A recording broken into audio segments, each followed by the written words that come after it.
ছুটির দিন হলেও আমার এই ছোট্ট স্বর্গটার প্রত্যেকটা জায়গা ঠিক এইভাবেই পরিপাটি করে নিজের পরিশ্রম আর ফ্রেশ মাইন্ডের দ্বারা গুছিয়ে পরিপাটি করে রাখি। তো চলো আজকের ভিডিওটা এখান থেকে স্টার্ট করছি।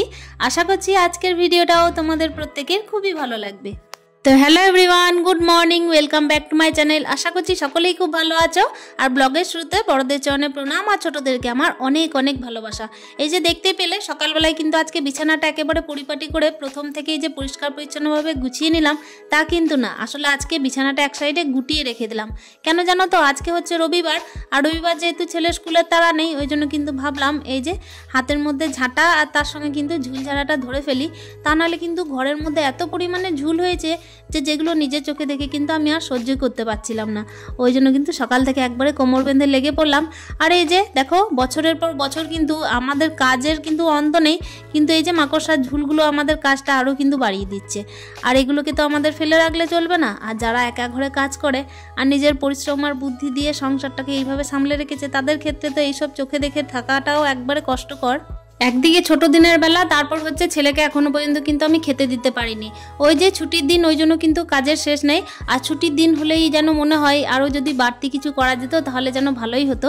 এই যে দেখতেই পাচ্ছ, তোমাদের সাথে গল্প করতে করতে অনেকটা জায়গা পরিষ্কার করে ফেলেছি। আর এই যে দেওয়াল আলমিটার মধ্যে আমাদের বিয়ের ছবিটা ভরে রেখেছি, ওটার ভিতর যে কিভাবে মাকড়সা ঝুল করেছে আমি তো ঠিকঠাক বুঝে উঠতে পারলাম না। কেন কি 24 ঘন্টা ওটা লাগানোই থাকে, কিভাবে যে কখন মাকড়সা ঢুকে অনেকটাই ঝুল করে দিয়েছে আমি কিন্তু আজকে নজর দিতে পেরেছি। আসলে কি বলতো, কাঁচের ভেতর ঝুলটা না সেভাবে বোঝা যায় না, ওই জন্যই কিন্তু আমার নজরটা পড়েনি। আর দেখতেই পাচ্ছ যেভাবে আমি পরিষ্কার পরিচ্ছন্নভাবে সমস্ত জায়গায় গুছিয়ে পরিপাটি করে রাখি, সেই সমস্ত জায়গায় যদি একটুখানি এই যে ধুলো বালি তার সঙ্গে হচ্ছে মাকড়সার ঝুলগুলো দেখি, তখন কিন্তু মনটা একেবারে খারাপ হয়ে যায়। ওই জন্যই কিন্তু ছুটির দিন হলেও আজকে ফ্রেশ মাইন্ডে লেগে পড়েছি। আর সত্যি কথা বলতেই, যারা সংসারটাকে একার হাতে গুছিয়ে তুলেছে তাদের মধ্যে কিন্তু ফ্রেশ মাইন্ডটা থাকা খুবই দরকার। তা নাহলে কিন্তু সংসারের এই যে কাজগুলো যেগুলো থাকে সমস্তটা সামাল দিয়ে ওঠা যাবে না।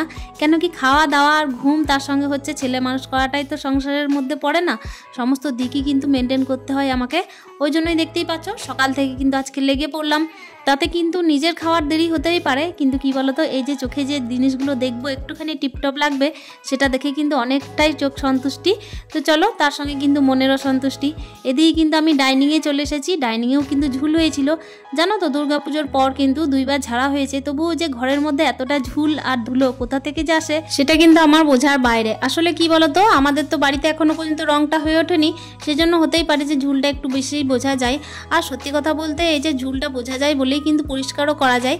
তো চলো, দেখতেই পাচ্ছ তোমাদের সাথে গল্প করতে করতে এখন কিন্তু রান্নাঘর পৌঁছে গেছি। রান্নাঘরে কিন্তু বাসনগুলো ধুয়ে রাখা আছে আমাকে, দেখো এর মধ্যে কিন্তু আবার বাসনগুলো ধুয়ে নিতে হবে। কি জানো তো বন্ধুরা, আজকে একটু উল্টো কাজই করে ফেলেছি বলতে পারো। ঝাঁটটা কিন্তু সকালবেলায় উঠে দিয়েছিলাম, তারপর কিন্তু একটুখানি চা খেয়েছিলাম, আর তারপরই যেন মাথার মধ্যে এলো আজকে তো রবিবার, চলো এই ঝুলগুলোকে একটুখানি ঝেড়ে ঝুড়ে নেওয়া যাক। আর কি বলো তো, ফ্রেশ মাইন্ডেই কিন্তু লেগে পড়লাম। তা নাহলে কিন্তু যদি একটুখানি আলসেমি করা হতো তাহলে কিন্তু আজকে আবার এই ঝুলটা পড়ে থাকতো। আর সোমবার থেকে কিন্তু আবার এই স্কুলের তারা, সামনে এদিকে ছেলের আমার পরীক্ষা আরম্ভ হয়ে যাবে, তখন কিন্তু আরও এসব জিনিসে হাত দেওয়াই যাবে না। আর কি বলো তো বন্ধুরা, এই যে একার সংসারে না নিজেকে একটুখানি লেগে না পড়লে দ্বিতীয় জনকে কিন্তু পাওয়া খুব মুশকিল। আর তারপরেই দেখতেই পাচ্ছ তোমাদের সাথে গল্প করতে করতে ওদিকে তো আমার ঘরে ঝুলঝাড়া হয়ে গেল। মাঝে কিন্তু অফ ক্যামেরায় আবারও আমাকে ঝাঁট দিতে হয়েছে, কেন কি ঝাঁটটা তো দিতেই হবে। তারপর কিন্তু দেখো বাসি কাজগুলোকে সেরে একেবারে স্নানটা সেরে নিয়েছি। আর এদিকে দেখো, রবিবার মানেই কিন্তু নিজের পরিশ্রমটাকে একটু আরও বেশি কাজে লাগানো। আর সেই সব দিনগুলোতে যখন মনে হয় যে ছেলের স্কুল নেই, তখন কিন্তু পরিশ্রমটা করতেও ইচ্ছা করে। এদিকে দেখো, পরিশ্রম করতে করতেই কিন্তু সকালের অনেক কিছু কাজও হয়ে গেছে। তারপর চলে এসেছি স্নান টান করে পুজোর ফুল তুলতে। এই যে পুজোর ফুলগুলো জানো তো, আমি প্রত্যেক দিন না 2টো 1টা করে গাছের মধ্যে রেখে দিই, যাতে প্রজাপতি এসে পলিনেশনের কাজ করে।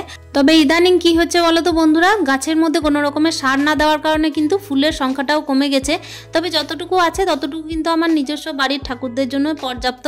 তো দেখতেই পাচ্ছ পুজোর ফুলগুলো আপাতত আমার তোলা হয়ে গেল। আর এই যে জবাগুলো ফোটে না, সেগুলো দিয়ে পুজো দিতে এতটা মনটা ভালো লাগে। আর কি বলতো, প্রত্যেকটা ঘরের সমস্ত জিনিস কিন্তু আমার হাতে গড়া, প্রত্যেকটা ডেকোরেশন থেকে শুরু করে এই যে এক একটা ফুলের গাছ পর্যন্ত সমস্ত কিছুই কিন্তু আমার পরিশ্রম, আমার নিজের হাতে লাগানো, মাটি আনা থেকে সার আনা থেকে সমস্ত কিছুই। এই জন্য কিন্তু এর প্রতি একটা আলাদা যত্ন আর একটা কিন্তু আলাদা কেয়ার কাজ করে। সত্যি কথা বলতেই দেখো, প্রত্যেকটা মানুষের কিন্তু কিন্তু নিজস্ব হাতে গড়া সমস্ত জিনিসের প্রতি একটা আলাদা মোহমায়া। আমারও কিন্তু তাই। ঘরের যে প্রত্যেকটা কোনায় কোনায় জিনিসগুলো দেখতে পাও সমস্তটাই কিন্তু আমার সন্তান সমতুল্য আমি ভালোবাসি। শুধুমাত্র আমি বলে নয়, আমার মনে হয় প্রত্যেকটা হাউস ওয়াইফেরই তার ঘরের প্রত্যেকটা কোনার কোনার যে সমস্ত জিনিস আছে সমস্ত কিছুকেই সে ভালোবাসে। তবে আমার কি বলতো বন্ধুরা, 1% হলেও বেশি। এই কারণেই বলবো, কেন কি হাজব্যান্ড যেহেতু থাকে না, সেহেতু কিন্তু এই বাড়ির প্রত্যেকটা ইট গাঁথা থেকে জোগাড় থেকে সমস্তটাই আমাকে করতে হয়েছে। সেহেতু তো আমাকে একটুখানি বলতেই হয় যে পরিশ্রম আর বুদ্ধি, তার সাথে একটুখানি নিজের ফ্রেশ মাইন্ডটাকে রেখে এই ঘরটাকে দাঁড় করানো হয়েছে। তোমাদের সাথে গল্প করতে করতে কাজ কোথা থেকে যে কোথা চলে যায় ঠিকঠাক বুঝে উঠতেই পারি না। আর সত্যি কথা ভুলেই যায় যে তোমাদের সাথে গল্প করতে করতে কতই না কাজ হয়ে গেছে। এই যে দেখতেই পাচ্ছ, লাউ কিনেছিলাম আজ 2 দিন হলো। তোমাদেরকে নিশ্চয়ই আগের ব্লগে দেখিয়েছিলাম যে লাউটা কিন্তু ভরে রেখেছিলাম কুচো মাছ দিয়ে করব বলে, কিংবা কুচো চিংড়ি যদি পাই। এইদিকে কি বলতো, কুচো চিংড়িটা এখন বিক্রি করছে না, সেজন্য কিন্তু কয়েকদিন আগে ওই যে পুঁটি মাছটা পেয়েছিলাম, মানে 2 দিন আগে, তো সেই ফ্রিজের মধ্যে ভরা আছে, ওটা দিয়ে একটুখানি লাউটা ঘন্ট করব।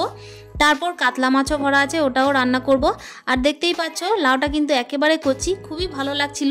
আর তার সাথে কি বলতো, লাউ কাটতেও না আমার ভীষণই ভালো লাগে। মানে এই যে সবজিগুলোকে যখন একটু ভালোভাবে কাটি না, তখন বেশ ভালোও লাগে। আর আজকে যেহেতু রবিবার, সেহেতু কিন্তু একটু বেশিই ভালো লাগছে। কেন কি হয়ে যায়, ছেলের স্কুলের তাড়া নেই, ওই জন্য কিন্তু একটু ভালোভাবে বসে সবজিগুলোকে কাটতে লাগলাম। আর লাউ কাটতে কাটতে কিন্তু কি বলতো, অন্য দিনের কিন্তু ব্যস্ততা একটু বেশিই বেড়ে যায়। কেন কি ছেলেকে কোনো রকমভাবে এই যে খাইয়ে দেয় স্কুল পাঠাতে হবে, এইটা চিন্তাটা আগে মাথায় থাকে। আর এই সমস্ত জিনিসে কি বলতো, একটু তাড়াহুড়োটার মধ্যে কিন্তু ভালোভাবে হয়ে ওঠে না। একটু যদি ভালোভাবে রয়ে সয়ে জিনিসটা না বানাই, তার সাথে হচ্ছে একটু ভালোভাবে যদি রান্নাটা না করি, আদৌ কি রান্নার টেস্ট হবে? সেই জন্যই কিন্তু ভাবলাম না, ছুটির দিন যেদিন থাকবে সেদিন কিন্তু আমি রান্নাটা ভালোভাবে করে নেব। আর এই যে দেখতেই পাচ্ছ, এক ফালি লাউ কিন্তু আমি ওইদিকে রেখে দিয়েছি। অন্যদিন যখন ছেলে স্কুল যাবে তখন কিন্তু ডালের সাথে সিদ্ধ করে মানে খাওয়ানো যাবে। মানে ওই যে হয় লাউ দিয়ে মুসুর ডাল করব, কিংবা হচ্ছে লাউ দিয়ে মুগের ডাল, তো যেটা ঠিক মনে করবো তো সেটাই করে দেবো। তো চলো, দেখতেই পাচ্ছ তোমাদের সাথে গল্প করতে করতে লাউটাও কাটা হয়ে গেল। ওদিকে কিন্তু ছেলেকে আমি আলু ভাজা করেছিলাম, তো ওই মুড়িটাও খেতে দিয়ে দিয়েছিলাম। প্রত্যেকটা বাড়ির মেয়েরাই কত যত্নেই না নিজের সংসারটাকে গড়ে তোলে। ওই জন্য দেখো, যত্ন করার সংসারে কিন্তু ফ্রেশ মাইন্ডটা খুবই দরকার। আর ফ্রেশ মাইন্ড যদি মেয়েদের না থাকে, তাহলে কিন্তু এই সংসারটা সুন্দর হয়ে ওঠে না। আমার কিন্তু একটা ছোট্ট সংসার, এই ছোট্ট সংসারের কিন্তু প্রত্যেকটা দিনের প্রত্যেকটা ব্লগ তোমাদের সাথে শেয়ার করার চেষ্টা করি। আর নিজের জীবনযাত্রাকে এইভাবে তোমাদের সাথে কিন্তু শেয়ার করতে খুব ভালো লাগে। এর মধ্যে কিন্তু একটা আলাদা মোটিভেশন পাই। আর নিজের পরিশ্রমের দ্বারা এই যে গড়ে তোলা একটা ছোট্ট স্বর্গ যেটা বানিয়ে তুলেছি, সেটাকে যতক্ষণ না স্মৃতির আকারে ক্যামেরা বন্দি করে রাখতে পারি, ততক্ষণ কিন্তু মনের মধ্যে শান্তি আসে না। তো চলো, ওই জন্যই কিন্তু প্রত্যেক দিনের লাইফস্টাইল তোমাদের সাথে শেয়ার করা।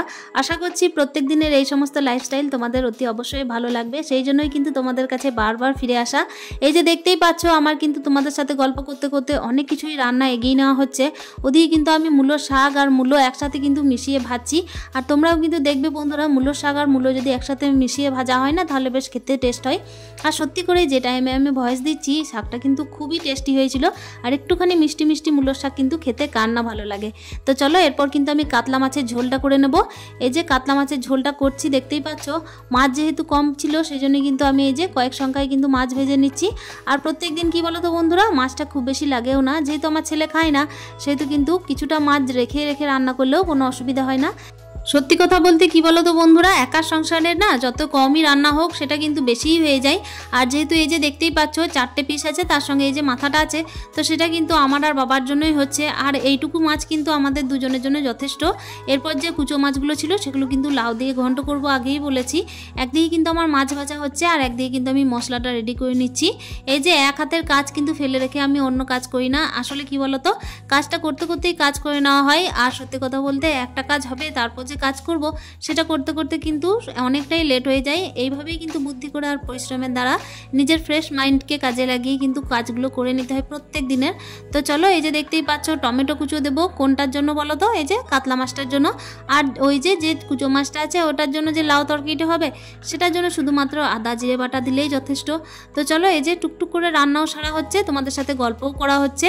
রান্না পরিপাটি করে কাজ, তারপর হচ্ছে সংসারের সমস্ত জিনিস গুছিয়ে রাখাটা একমাত্র মেয়েদের কাজ। কাজ। আর আমার এই কাজগুলোর মধ্যে দিয়েই কিন্তু আমার ভালোবাসাও জুড়ে আছে। তো এই যে ভালোবাসার মধ্য দিয়ে তোমাদের সাথে গল্প করি, তারপর হচ্ছে রান্নার কাজগুলো করি, সংসারের সমস্ত কাজ করি, এর মধ্যে দিয়ে যে কি একটা ভালো লাগা জড়িয়ে ফেলেছি তার কিন্তু কোনো হিসাব নেই। এখানে এই যে মাছের ঝোলটা হচ্ছে, তার সঙ্গে শাক হলো, ডাল হলো, তার সাথে ওই যে লাউ তরকারিটা যেটা হচ্ছে তাও আবার ছোট মাছ দিয়ে, সেগুলো কিন্তু আমার ছেলের একেবারে অপছন্দের। মানে কি বলতো, ওই যে লাউ তরকারিটা মাছগুলো বেছে বেছে খেয়ে নেবে, কিন্তু ওর জন্য কিন্তু আমাকে আলাদাভাবে ডিমটা করে দিতেই হবে।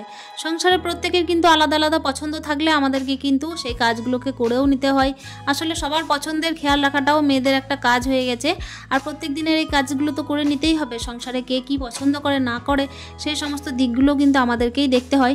দেখতেই পাচ্ছ ওদিকে কিন্তু আমার মাছের ঝোলটা রেডি হয়ে গেছে। তোমাদের সাথে গল্প করতে করতে এদিকে আমি কিন্তু অফ ক্যামেরায় লাউ তরকারিটাও চাপিয়ে দিয়েছি, আর তার সঙ্গে দেখতেই পাচ্ছ এই যে টেবিলটাও পরিষ্কার করে নিচ্ছি। টেবিলটা ওই যে দেখতেই পেয়েছিল সকাল টাইমে এতটাই নোংরা ছিল যেটাকে পরিষ্কার না করলেই নয়।